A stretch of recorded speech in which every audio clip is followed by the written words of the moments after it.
Discuss करने वाले हैं ये editorial personal data protection bill 2023। Shortcut में कहें तो ये जो digital personal data protection bill है कुल मिलाकर के सरकार को प्रोटेक्ट करता है, ना ही हम लोगों को प्रोटेक्ट करने वाला है। यही इस बिल के साथ में प्रॉब्लम चल रही है।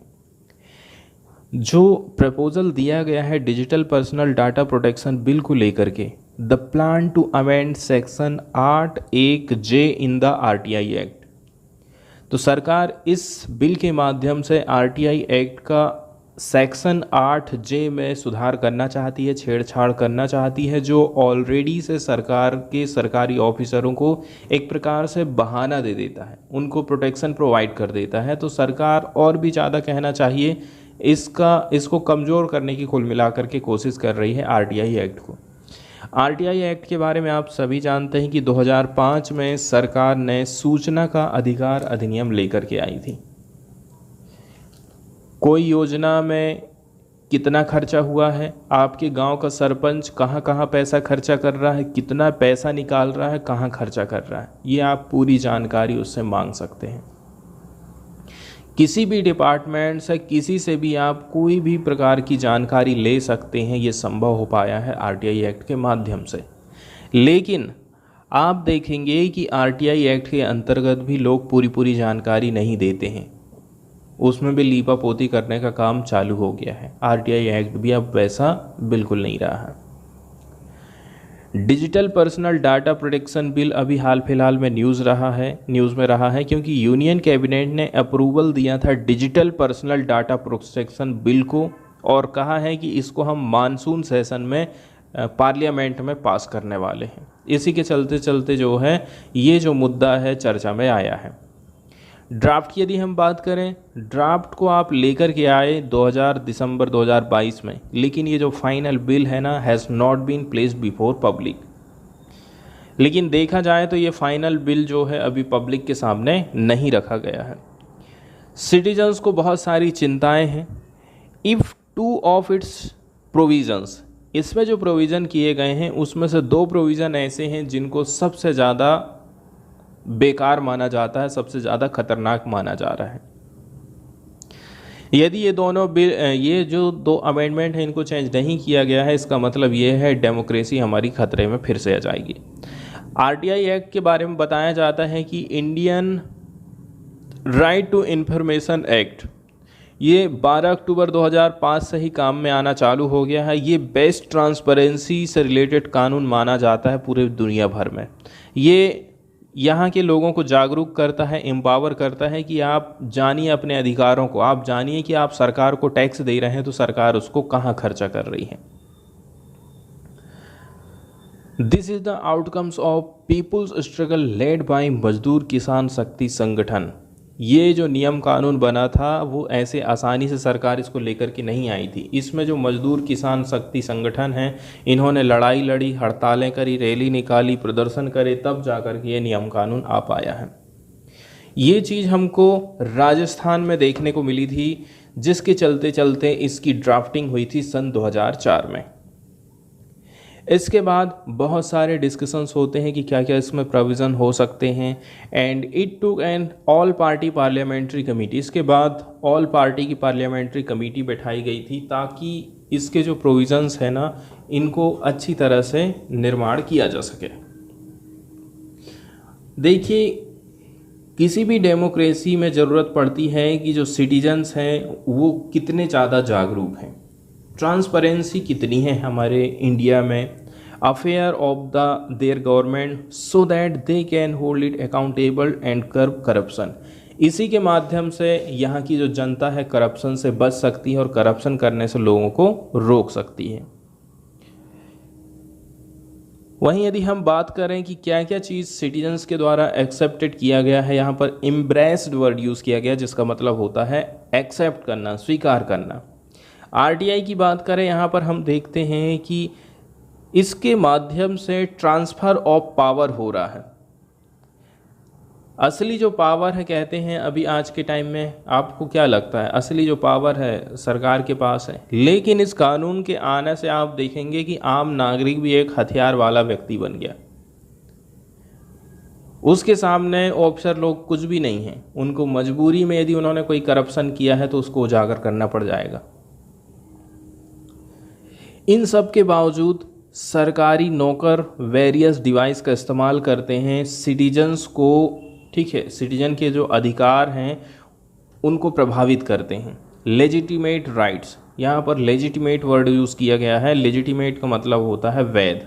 तो हमारे जो वैध अधिकार हैं उनको प्रोवाइड करने के लिए वो मना कर रहे हैं। इन्फॉर्मेशन हमें सही नहीं दे रहे हैं, ठीक है, लीपापोती करके आंसर दे दिया जाता है। Many have use this democratic instrument to expose wrongdoing and corruption. Example के तौर पर यदि मैं बताऊं, जैसे कि एक बार मैं एनटीपीसी का एग्ज़ाम दिया था, ठीक है। अब एनटीपीसी का जब मैं एग्ज़ाम दिया तो वहाँ पर एनटीपीसी के द्वारा खाली सिलेक्टेड कैंडिडेट की लिस्ट आई, उसमें मेरा भी नाम था। इसके बाद प्रैक्टिकल के लिए बुलाया गया, इसके बाद सीधे बुलाया जाता है, इसके बाद सीधे उसमें ज्वाइनिंग दे दी जाती है। तो लिस्ट में तो नाम आ गया था मेरा, मैं प्रैक्टिकल देने के लिए जब गया तो प्रैक्टिकल के बाद मेरा नाम नहीं आया था, प्रैक्टिकल से मेरा नाम गायब था। अब यहाँ पर इंटरेस्टिंग वाली बात यह है, मैं आरटीआई लगाया तो मैं सबसे पहले तो मांगा कि सर मेरे को कितना नंबर मिला है, इसके अलावा प्रैक्टिकल को मिलाकर के मुझे कितना नंबर मिला है। इसके अलावा मैं ये भी क्वेश्चन पूछा कि एससी कैटेगरी का यदि कोई कैंडिडेट है उसको पास होने के लिए कितने नंबर मिले हैं कि वो पास हो गया है, और मेरे को कितना नंबर मिला कि मैं सिलेक्ट नहीं हो पाया प्रैक्टिकल पे। तो इसका मुझे लिपाई पुताई वाला जवाब आया था, क्लियर कट बिल्कुल भी जवाब नहीं आया था मुझे। यहाँ पर एक रीज़न और भी हो सकता है कि ये जो सही आंसर नहीं देने का कारण यही है कि करप्शन हुआ है और आपकी जगह बेच दी गई, बस आप यही कह सकते हैं।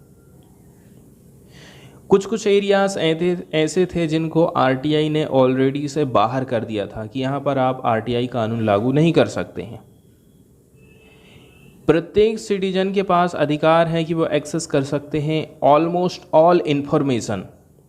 सरकार के पास जितनी भी इंफॉर्मेशन है आप पूरी खंगाल सकते हैं। आपको लग रहा है कि यहाँ पर करप्शन हुआ है तो आप एक लेटर लिख करके जानकारी मंगा सकते हैं कितना पैसा कहाँ खर्चा हुआ है वास्तव में। यहाँ पर हमको 10 of categories information have been exempted from disclosure to prevent harm to certain interest.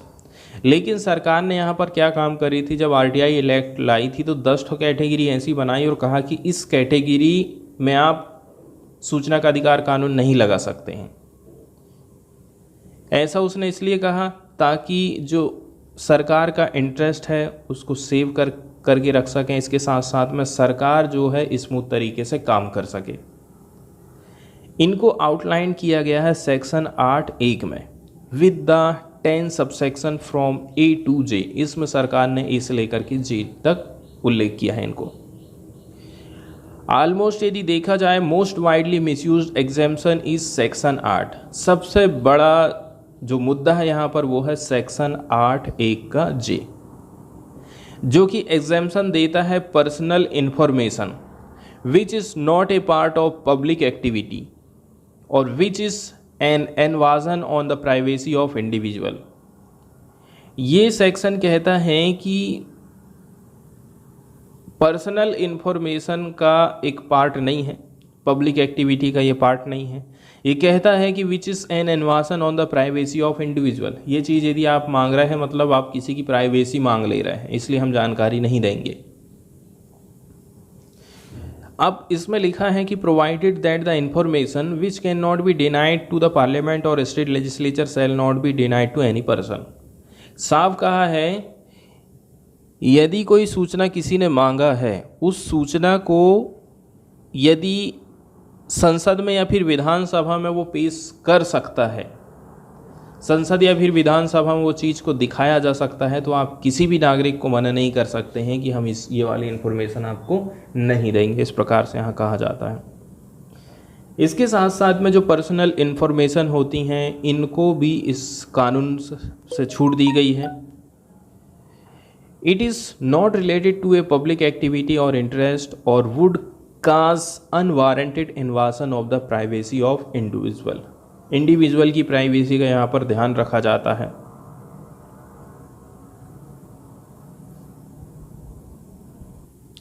इसके अलावा थोड़े से एग्जाम्पल हैं जो कि हम देख सकते हैं कि कहाँ कहाँ पर जो है एग्जेम्पशन दी गई है या फिर छूट दी गई है या फिर बेस बन सकते हैं रिफ्यूज़ल के, मना करने के। Department of personal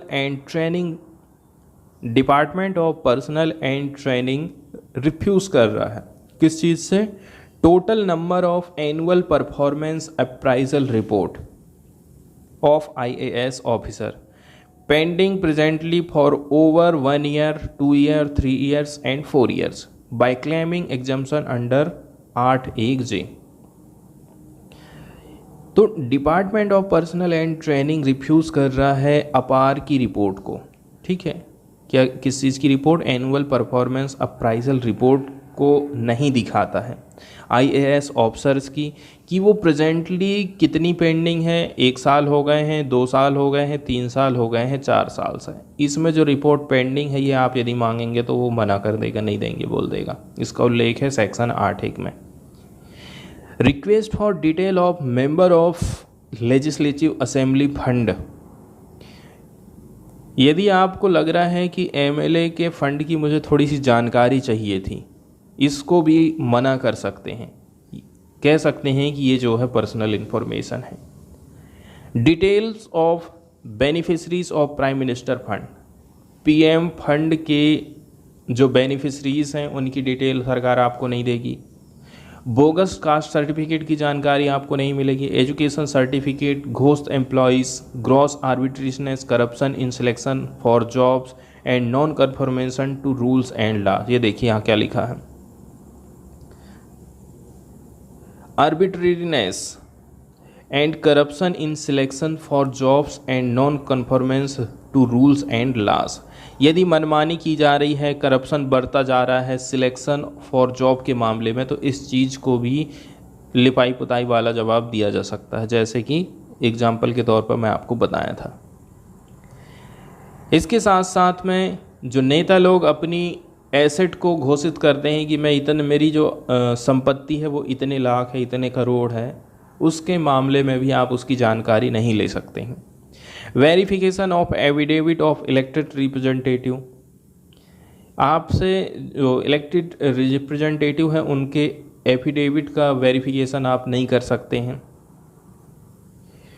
unfair assessment आप नहीं लगा सकते हैं स्टूडेंट्स का एंड जॉब सीकर्स का in government.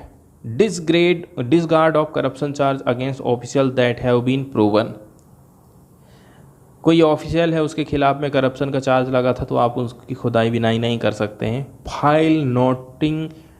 File noting and minutes of meeting, अब ये क्या लिख दिया है,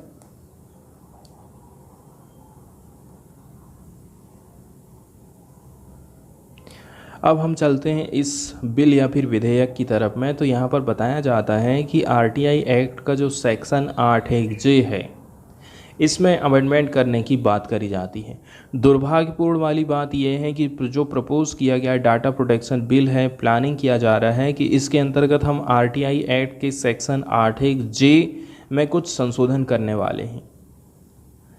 to read as exempting information under J which relate to personal information. Already से तो छूट दी ही जा रही थी, अभी और छूट मिल जाएंगी। यदि ये अमेंडमेंट मिल जाता है तो जितनी भी जो इन्फॉर्मेशन है जो कि रिलेटेड हो सकती है एक पर्सन से रिलेटेड, वो उसको कानूनी तौर से सरकार मना कर देगी।